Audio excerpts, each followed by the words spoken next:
So the primary point of the video that you are now watching is to see if we can make a realistic sounding instrumental piece of music using recorded performances of physically modeled synthesizers and no pre-recorded audio files or samples. Then I'll be showing you some stuff that can make some new sounds and textures and timbres, and most importantly, stuff that can give you some fresh inspiration when you're tired of the same old VST plugins. As you probably already know, sampling would be if, for example, you were to record this guy playing the violin and then chop up that recording into your own samples and played the violin sounds in your own music to try and make your listeners believe that you have a violinist friend. Now, physical modeling, on the other hand, is where some people spend years programming a custom sound engine, allowing you to play a realistic sounding violin with a MIDI and expression controller to try and fool your listeners into believing that you have a violinist friend. A good starting point to explain how physical modeling works would be the Car+Strong algorithm, which pitches long echo trails to become an oscillator. And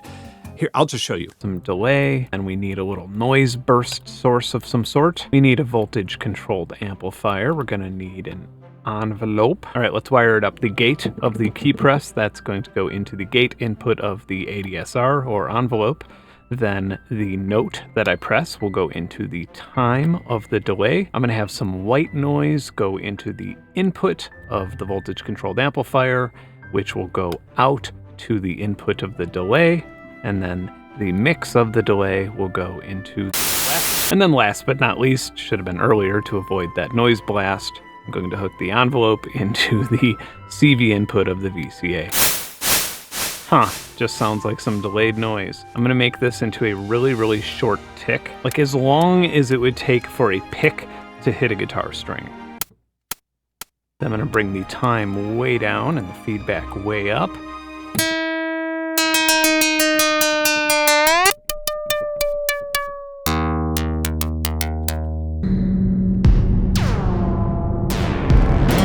All right, things got way out of hand there. All right, so we have our little string pluck sound, right?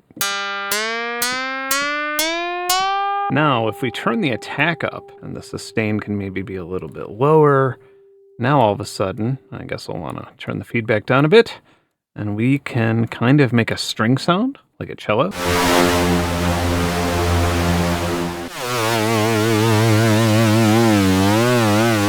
Here's a string synthesizer that I worked up a long time ago in Reactor, and it sounds a lot more accurate.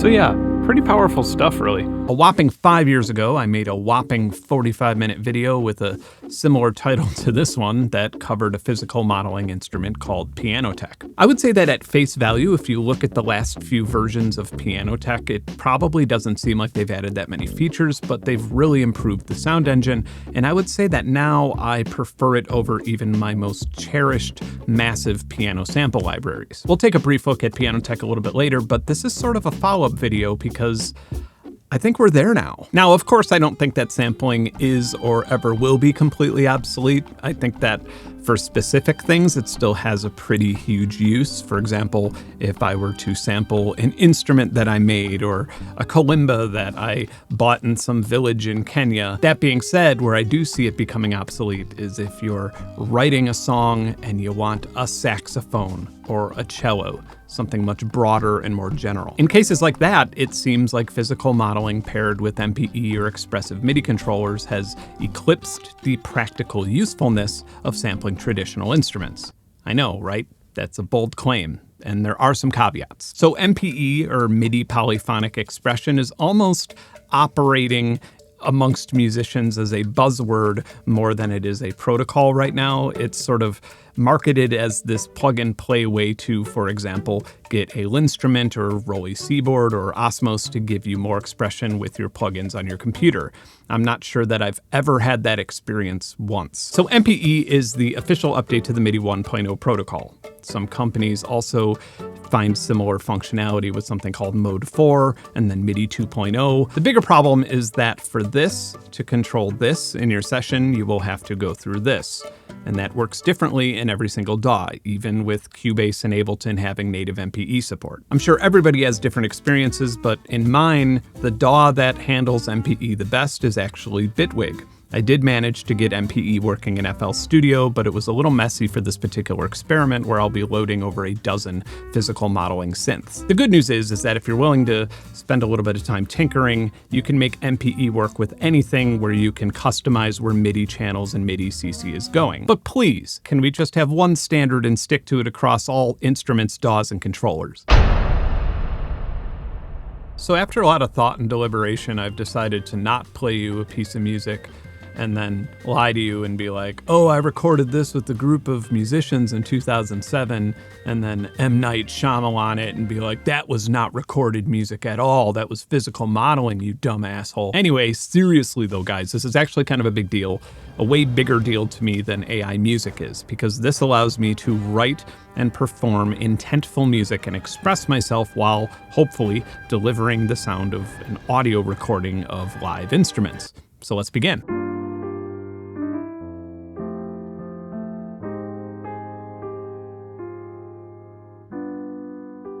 So you'll soon understand why I'm writing such a boring sounding song on the piano here. So the first time I was commissioned to write or transpose music for players in an orchestra, I completely forgot that brass players run out of air.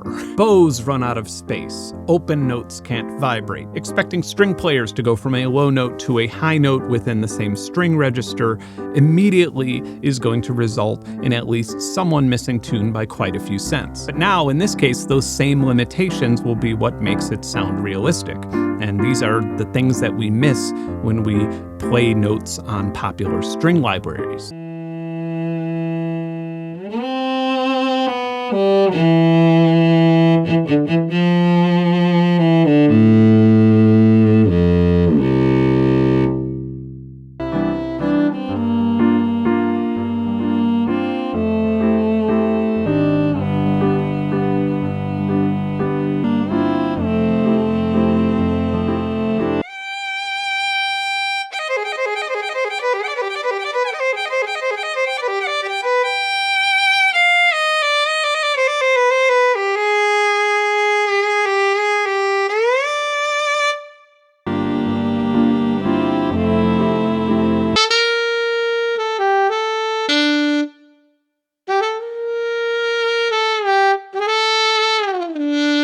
Another thing to consider, all of these instruments approach notes a little bit differently from one another. Like a saxophone is way more likely to arrive at a note with a flat or sharp semitone, while something like a cello will arrive with a slide. You have to consider all these things, learn them, rehearse them, and then perform them.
So I am very satisfied with this test result. I'm not satisfied with the song. I think it's boring and it makes me feel nothing, but I simply can't imagine doing this or getting this result with the standard MIDI controller in a sample library.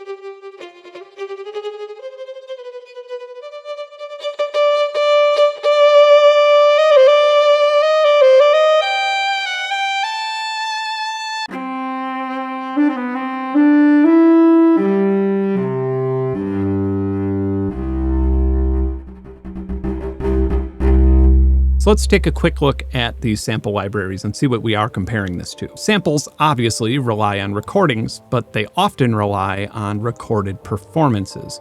And when you're really trying to sound accurate, you have to use a lot of key switches with alternate banks of samples so it doesn't sound redundant. For example, this solo cello has like a dozen or so different articulation maps for the same note, and then there's 6 different dynamic layers here and a ton of velocity layers, and even then, you can still hear the redundancies.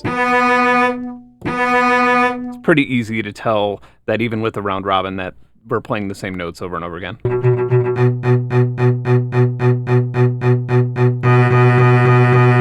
If we jumble the velocity around a little bit to get more dynamic layers to play. So rather than being able to perform this expressively, like you would an actual musical instrument, we have to kind of mask it with these different key switches. And then another way of masking it is using reverb and room emulation, and each string has their own sort of body impulse and room that you could put it in, and this actually starts getting very CPU intensive, but also all of these recordings of different performances creating these massive velocity layers and dynamic layers becomes extremely memory intensive. This is running off of a high performance SSD, and it still takes forever to load. And then all of that running in a clunky container like Contact, and then a full orchestra requiring, I don't know, between like 78 and 100 different musicians. So that would be that many different instances of one of these samples. I don't know how many computers running Contact you would need to chain together to make that possible, but just having to do this for each part, that's hell. And so to get that orchestral sound, we have this. G major.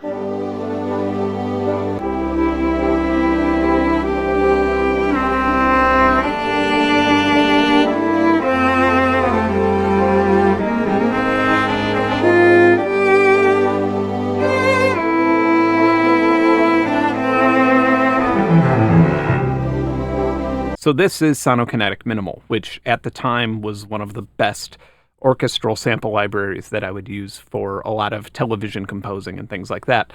Pay attention to how you have to trigger these properly, because you can't just go from one note to another. So in order to change chords organically, you have to kind of get it ready by pressing a chord, leaving only one note, then getting your other chord set,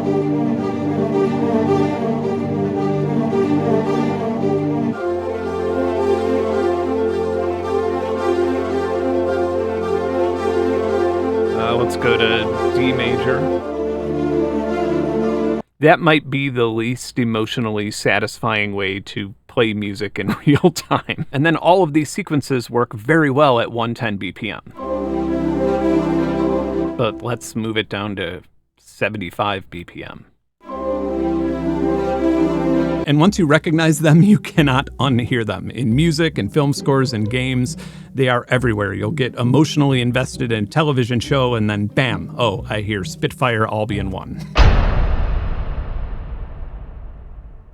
Right off the old bat, the elephant in the physical modeling room is Objekt, which is a newish instrument available exclusively for the Reason DAW. When you first look at the interface, you'll probably be like, meh, but it's kind of like an FM synth or something. You can't really have a super intuitive UI right off the bat like you can have with a subtractive synth or a sampler or something. I think that this interface is objectively good. I love that you could set a randomization amount.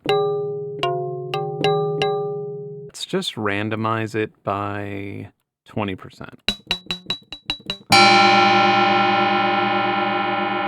That actually sounds like a ride.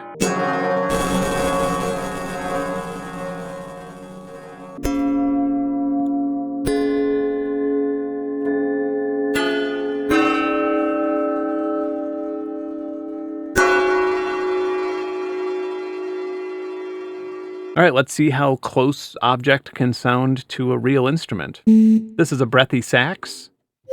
I think I'll be playing it up in this register. So let's say it's a soprano sax.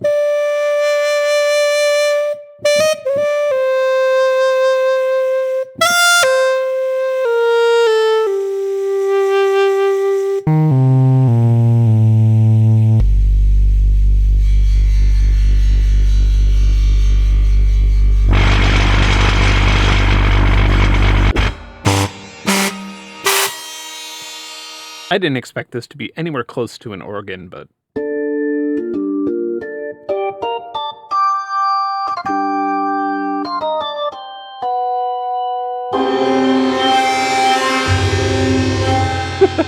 Accordion, why not? Oh, Jesus Christ.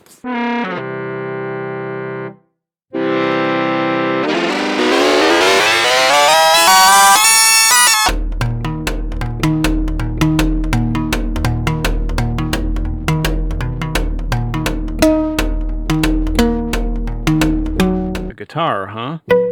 I don't know about that. Yeah, that's going to be a hard no on that. Some things are very accurate with this engine, some things are very inaccurate with this engine, but this engine is really, really awesome, and I really wish that I could have it as a VST3 plugin that I could resize and put into my normal workflow. I'm bummed out about it. Oh, we got it working. I got trapped inside a centaur. Help me. I'm just gonna play some shit on my desk here.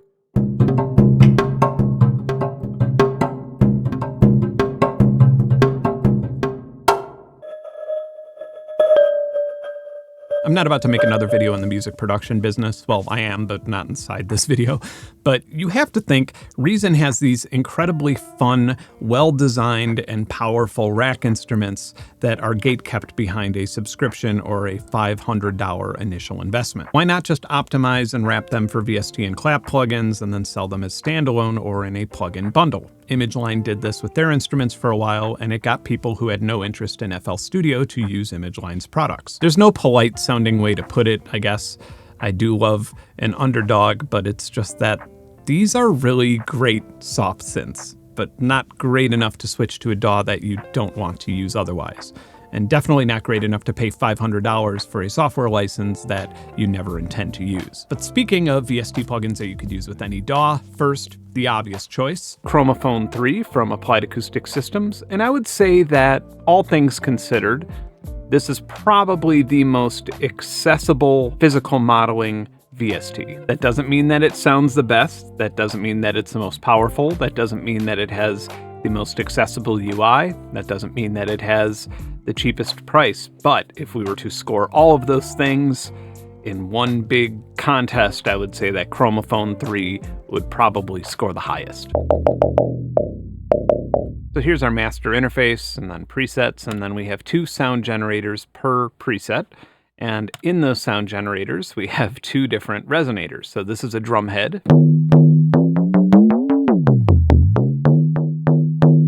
String.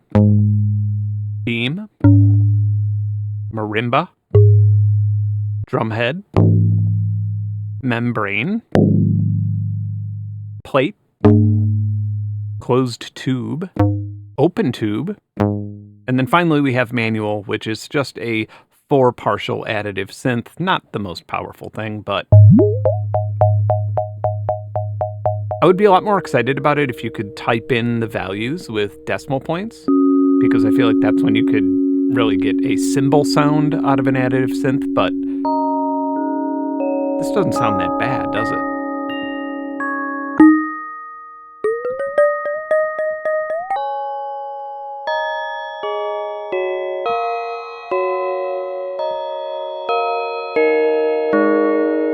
And let's hear some presets.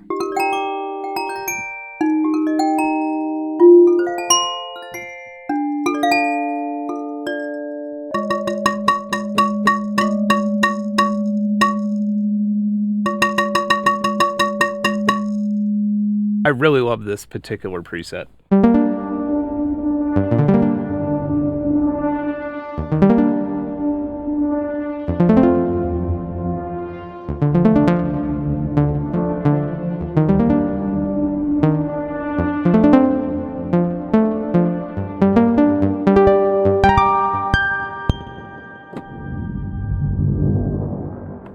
That's awesome. Moving on.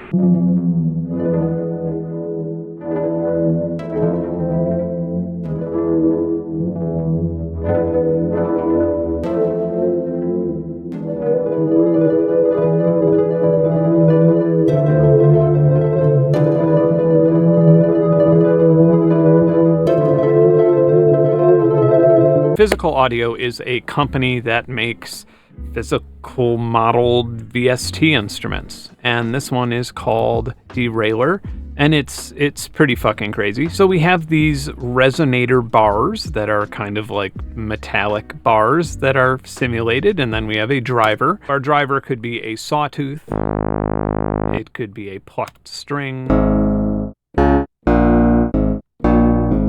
We could change like the pickup position and the pluck position. And there's like drive that we could put on it. At a bowed string. Pitched bar. And then strikers, which I believe are just like noise bursts. So what I'm going to do is run a striker into this first resonator here.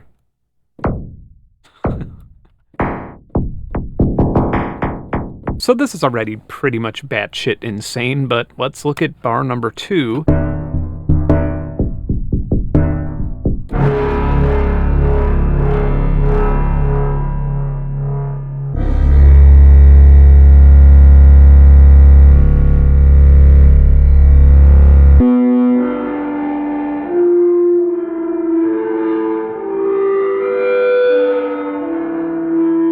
Next up from Physical Audio, we have preparation, which, as you can see, these 2 strings moving around, and I can move the pickup and pluck area.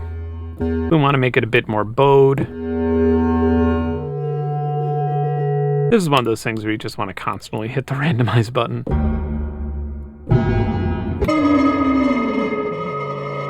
Whoa.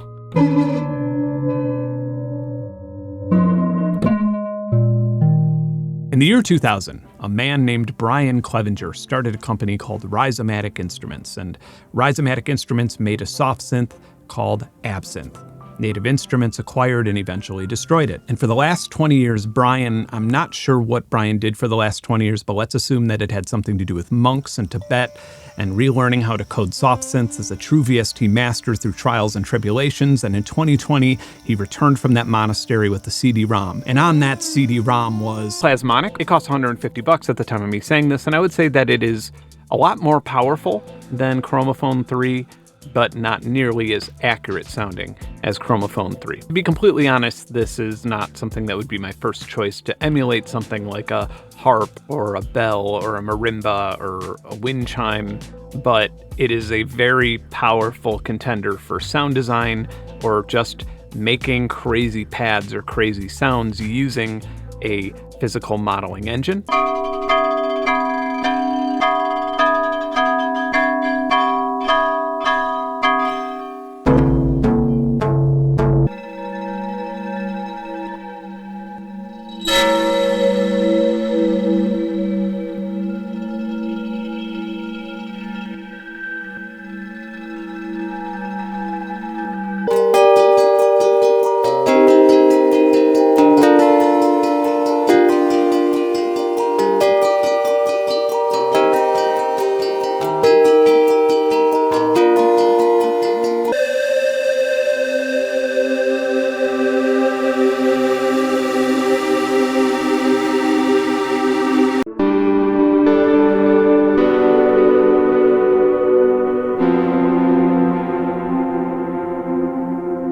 It's a really inspiring soft synth that makes me want to quit making this video and make music instead, which is an amazing thing. That's one of the best compliments you could give something. But one of the entire reasons I'm making this video, physical modeling in general, is such a good place to go if you're just tired of the normal subtractive or FM synth and are looking for some new sounds to get inspired by. Now, I am sure I'm missing something.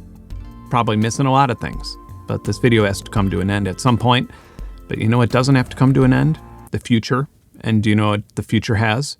Me streaming. Now, I have a streaming channel, and it is found at this address right here. And typically, I stream every Thursday evening, and on that streaming channel, I'm always checking out new physical modeling synths. This video has no sponsors, and this channel is a non-profit organization. And if you find this stuff useful and want to be a member of a community of like-minded folks, my Patreon is as little as $1, and it gives you access to all sorts of stuff, including a monthly songwriting challenge designed to keep you inspired and evolving and heard as a musician. Thanks for watching. Keep creating.